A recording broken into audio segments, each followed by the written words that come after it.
الله أكبر الله أكبر لا إله إلا الله والله أكبر الله. shacabka ku nool magaalada Dhuusamareeb ayaa maanta si rasmi ah ugu dabaaldegaya maalinta koobaad ee Ciidul Fitriga iyadoo dadweynuhu ay isugu soo baxeen masaajidda iyo goobaha waaweyn si ay u gutaan salaada ciida. masjidka jaamica ah oo kamid ah goobaha lagu tukanayay salaada ciida ayaa markii salaada la tukaday kadib waxa ay bulshada qaybahooda kala duwan la hadleen TV-ga Sooyaal iyagoona hambalyo u diray shacabka Soomaaliyeed iyo guud ahaan ummadda muslimiinta. waa kuwan qaar kamid ah shacabka ku nool magaalada Dhuusamareeb oo la hadlay TV-ga Sooyaal. ugu horeyn shacab waa ugu soo dhaweynaya TV-ga Sooyaal waa ku dhawahay ma sha Allah alxamdulillah ma hasantiin عليها عيد مبارك عيد سعيد ومالين فرحات ومالين آدي أقول ومالين رجيهن إن شاء الله تعالى ومد المسلمين تا قارها مد الصوماليات إنه يقول ينسر جارته وعرب هالكائن وقفة إديسته ونراد مد الصوماليات هالمركعة وكعة حرين تدلكينا بدقالك خوارجته يو وحيابال هالما أمان مد وحن كانوا سجارها وهم بلينا عيد مد حق ذلك الصوماليات عيد مد قلب كسيدودن وكل جرا خوارجته دقالك كل جرا حلا ومحسنتين إلهي يقول يا نصر إلهي دسيو كون الشهيد الله ونحرسه كودا والله بوقديو وحان دمان سلام يا أمة المسلمين تعمل كسيجو عن أمة الرجال مدوك السلام عليكم ورحمة الله تعالى وبركاته. هو مالين فرحة نقدر جنتاي يا دمان أمة المسلمين تاودن مالين فرحة نقدر جنتاي وحن سيدو كلهم بالينا دمان أمة المسلمين تا جارهان أمة الرجال مدوك الصومالية يوم كل أدون كمسلمين تدمان تيت. waayahay ma jira qof aad hambalyo gaar u dirayso ama shakhsiyad gaar qof gaar hambalyo u diray midkan laakiin waalidiintayda iyo carruurtayda iyo dhammaan qoyskayga dhammaantiisa u diray hambalyo iyo ummadda islaamka dhammaantood markay ay joogaan iyo ummadda Soomaaliyeed Ilaahay ummadda Soomaaliyeed dhibka ka dulqaado dhammaantood. ugu horeyn waa ku soo dhaweynaa walaal adoo magacaada ku bilaabay ku soo dhawow TV-ga Sooyaal. magacaygu waa maxaa albataan oo dhawahay maxamedow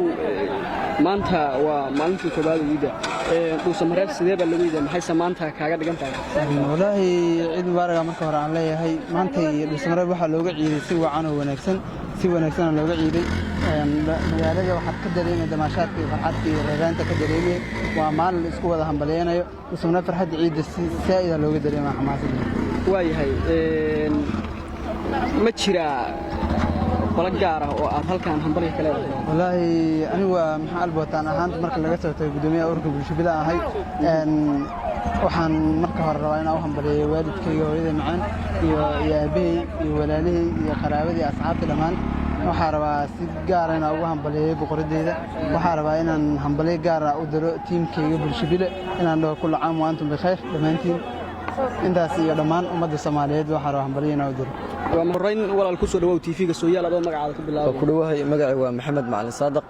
waxaan maanta ku cidnay caasimadda Galmudug ee Dhuusamareeb gaar ahaan masjidka Jaamic Raqay waxaan halkan farxad ciid oo wadaraya guud ahaan ummadda muslimiinta ah meel kasta ay u joogaan gaar ahaan shacabka Soomaaliyeed waxaan leeyahay ciid mubaarak kullu caam wa antum bikhayr nabad farxad iyo barwaaqo iyo caafimaadka ciidan ciideeda ka Ilaahay inuu gaarsiiyo amni iyo iimaan iyo barwaaqo iyo bashbash waxaan si gaar ah waxaan ugu hambalyeeyaa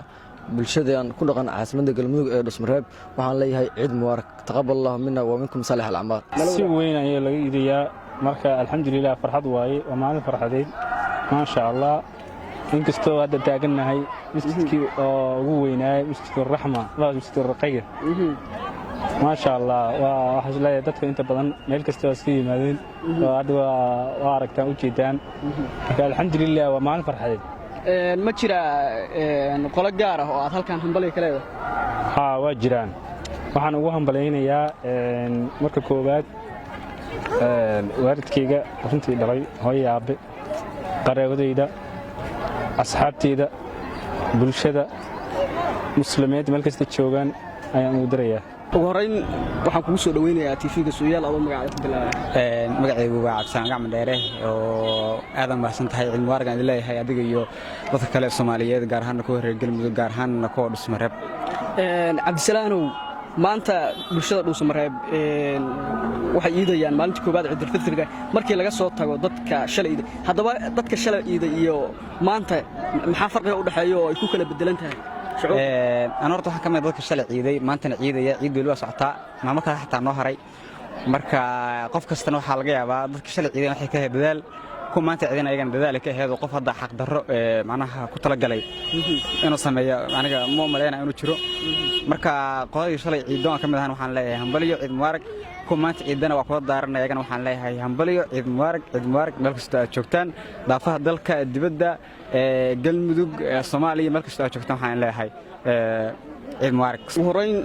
walaal kugu soo dhaweynaya TV-ga Sooyaal adoo magacaada ku bilaabay ku soo dhaweey TV-ga Sooyaal walaal waa dhaweey magacayga Maxamed Deeq aad baan ugu faraxsanahay shacabka muslimiinta dhammaan waxaan ugu hambalyeynaya dhalashada bulshada Ciidul Fitriga gaar ahaan shacabka Soomaaliyeed waxaan leeyahay camalkii wanaagsanaa iyo qiyaamkii soomkii dhammaan Allah naga aqbalo ciideeda kalena